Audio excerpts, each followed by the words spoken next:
Hey guys, welcome back to our YouTube channel Usha Singh blog and Radhe Radhe.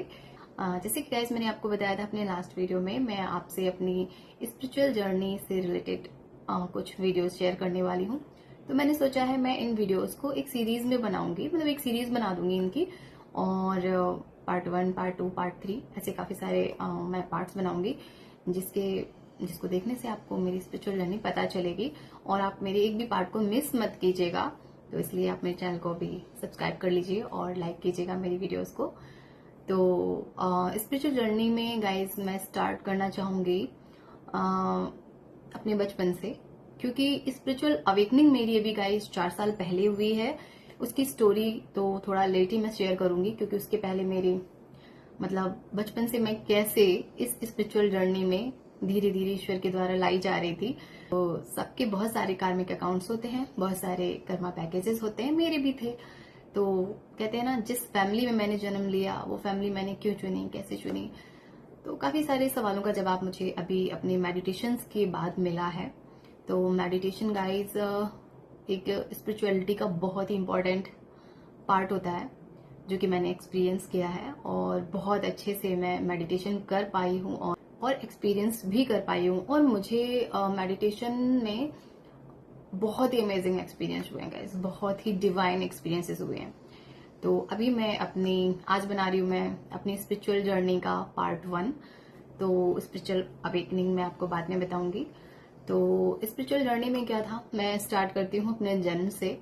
तो जैसे कि guys आप लोगों को पता होगा, जब किसी बच्चे का जन्म होना होता है तो आई थिंक वो 8वें या 9वें महीने में जन्म लेता है। कभी कभी कुछ ऐसी सिचुएशंस बन जाती हैं जिसके कारण मेडिकल सिचुएशंस होती हैं, जिनमें कभी कभी 7 मंथ में भी आजकल न्यू बॉर्न जन्म ले रहे हैं। पर मेरे साथ कुछ अलग था। मेरा जब जन्म हुआ तो उस टाइम मम्मी गांव में रहती थी और मैं मम्मी की शादी के 4 साल बाद हुई थी। तो इतना टाइम जब हो जाता है ना, तो मम्मी को कई सारे ताने पड़ने लगे थे कि जैसे एक होता है ना, जैसे बच्चे पैदा नहीं होते हैं उनको जो कहा जाता है ना, वैसे भी ताने उनको सुनने को मिले थे। और जैसे मम्मी को छोड़ने तक की बातें होने लगी थी कि मतलब डाइवोर्स दे दो एंड बहुत सारी चीजें थी। वो सब कुछ मम्मी ने अकेले ही सर्वाइव किया था। और उसके 4 साल बाद मेरा जन्म हुआ था, मम्मी की शादी के 4 साल बाद। मेरा जन्म हुआ था 11th मंथ में।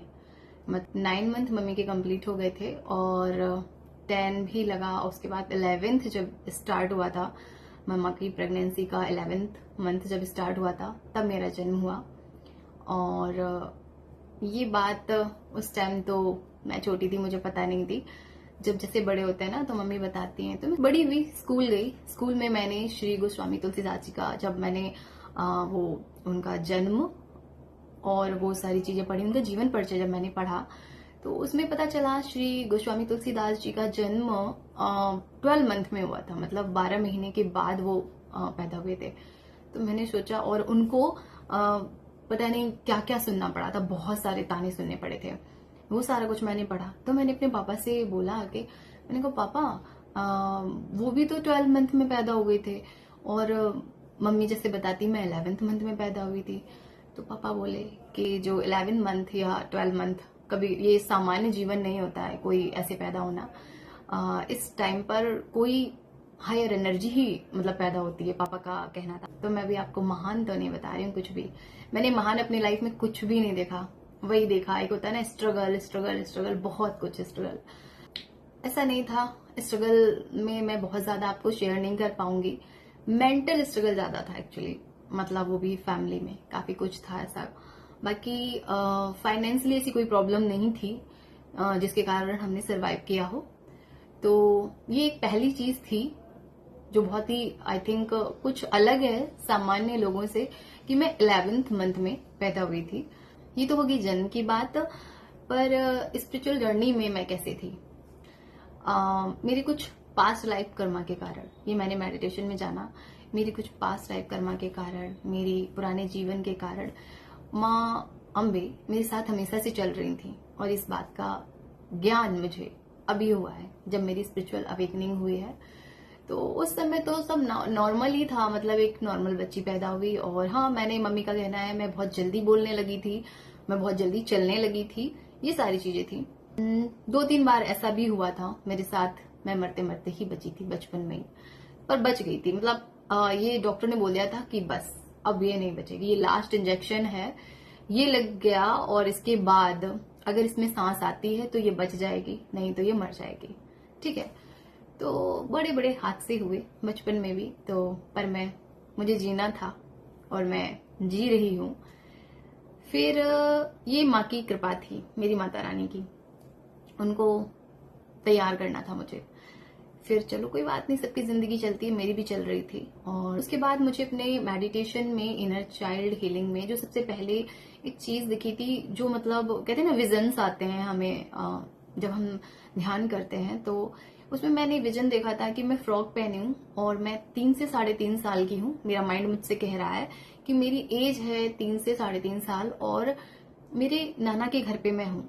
और मेरे नाना जी जो हैं वो काफी पूजा पाठ करते थे, तो मैं उस समय अपने नाना जी के घर पे हूँ और नाना जी एक मूर्ति बना रहे हैं और वो मूर्ति माँ दुर्गा जी की थी, माँ अम्बे जी की थी, और मैं छोटी थी, मैं खड़े होकर वो देख रही हूँ। तो सर ने मुझे बोला था उस टाइम ध्यान में कि अपने उस मोमेंट को आप याद करो जो आपको बहुत सुकून देता है या बहुत अच्छा फील हुआ था बचपन में, आप जाओ।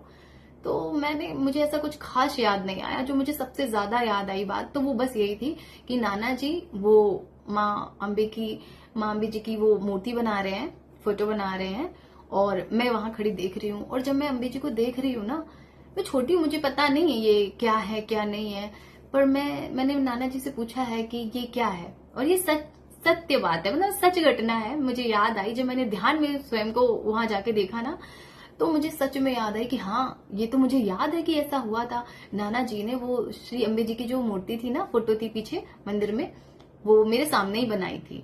तो जब वो बना रहे थे तो ध्यान में मैंने पूरी चीज वही देखी जो पहले एक बार हो चुका था, पर मैं इतनी बड़ी हो गई थी, मैं भूल गई थी सारा कुछ। तो अम्बे जी की मूर्ति वो बना रहे हैं, फिर मैंने देखा कि वो उनको कलर कर रहे हैं। तो उन्होंने जब शेर को कलर किया था और मैं देख रही थी, मैं रोज देखने जाती थी। नाना जी ने वो आई थिंक 2-3 दिन में कंप्लीट की थी, तो मैं रोज देखने जाती थी, मुझे बहुत अच्छा लगता था देखना। फिर मैंने नाना जी से पूछा ये क्या है, छोटी थी मैं, और मैंने पूछा नाना जी ये क्या है, तो नाना जी ने बताया ये श्री अम्बे जी की मैं फोटो बना रहा हूँ और मूर्ति बना रहा हूँ, और ये शेर है। तो मुझे शेर तो बहुत अच्छे से याद है, तो मैंने देखा है, मुझे बहुत अच्छी लगी, मतलब बहुत अच्छी लगी।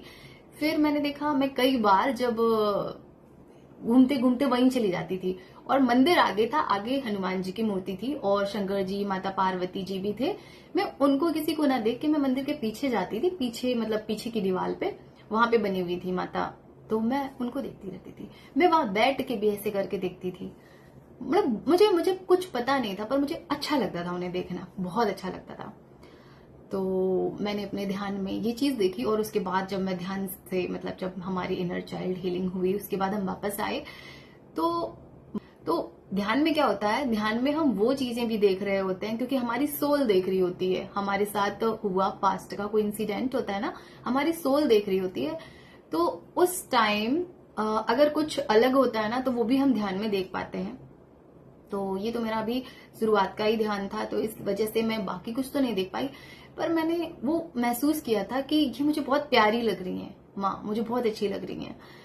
फिर उसके बाद जैसे हम नाना जी के यहाँ जाते थे या वहां रहते थे, तो हमारे नाना जी रात में पूजा करते थे, मतलब वैसे दिन में भी सुबह भी पूजा होती थी, लेकिन रात की मुझे याद है, रात में वो श्री रुद्राष्टकम का पाठ करते थे और एक और आरती थी वो गाते थे।